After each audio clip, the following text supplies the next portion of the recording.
যখনই চিন্তা করি ঝটপট কোনো একটা কাজ কমপ্লিট করে ফেলবো, ঠিক তখনই যেন সেই কাজে আরও বেশি ব্যাঘাত ঘটে আর সেই কাজটা করতে গেলে আরও দেরি হয়ে যায়।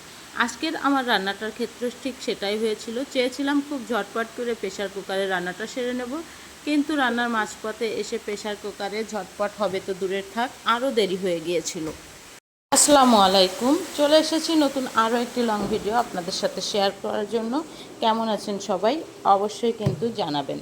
আমি চেয়েছিলাম ঝটপট করে প্রেশার কুকারে গরু মাংসটা রান্না করব, আর সে কারণে কিন্তু মাংসটা খুব ভালোভাবে মাখিয়ে ঝুঁকিয়ে প্রেশার কুকারে বসিয়েও দিয়েছিলাম।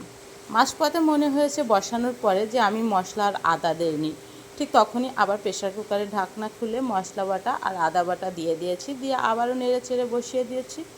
তারই 5-10 মিনিট পরে বুঝতে পারলাম প্রেশার কুকারে কোনোভাবে হিট হচ্ছে না, মাংসটা মনে হয় রান্না হবে না।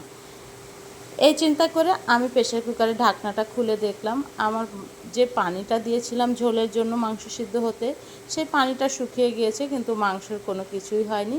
তখন বুঝে ফেলেছি আমার প্রেশার কুকারে ডালমেকুস কালা, কোনো না কোনো সমস্যা হয়েছে, যে কারণে প্রেশার কুকারে রান্নাটা হচ্ছে না।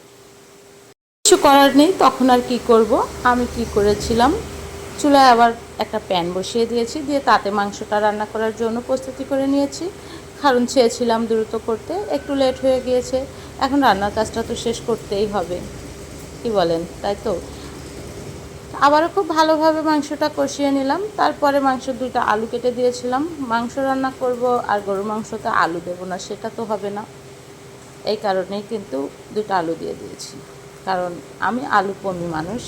আমি মাংস রান্না করলে মাংস না খেলেও চলবে, কিন্তু মাংসর আলু আমাকে খেতেই হবে, যে কারণে ভালোবেসেই আলুটা দিয়ে দিই। আমার আব্বা যেন খুব আলু পছন্দ করে। যাই হোক, এই যে আমার মাংস কিন্তু কষানো হয়ে গিয়েছে, খুব সুন্দর একটা কালার চলে এসেছে, তাই না? আলহামদুলিল্লাহ, সেদ্ধও হয়ে গেছে, একদম খাওয়ার মতো প্রস্তুত হয়ে গিয়েছে। এই পর্যায়ে আমি সামান্য পরিমাণে ঝোল দিয়ে দিব, দিয়ে একটু ঢেকে রেখে তারপরে উঠায় ফেলবো। আমার মাংস কিন্তু রান্না হয়েই গিয়েছে।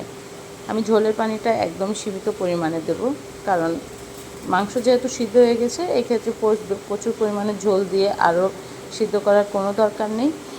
যাই হোক, আমি এখন ঢেকে ঢেকে মাংসটা রান্না করব। সমস্ত তরকারি সবজি যাই বলেন, রান্না করতে গেলে একটু ঢেকে ঢেকে রান্না করলে সেটা আরও তাড়াতাড়ি নরম হয়ে যায় আর সিদ্ধটা আরও ভালোভাবে হয়, আর গরু মাংসটা একটু বেশি সিদ্ধ করে নিতে হয়। আমার রান্নাটা একদমই হয়ে গিয়েছে। আমি এই পর্যায়ে একটু মশলা, গরম মশলার গুঁড়া ছিটিয়ে দিয়ে দিব, দিয়েই কিন্তু মাংসটা উঠিয়ে নিয়ে নেব। আজকের ভিডিওটা আমার এ পর্যন্তই ছিল।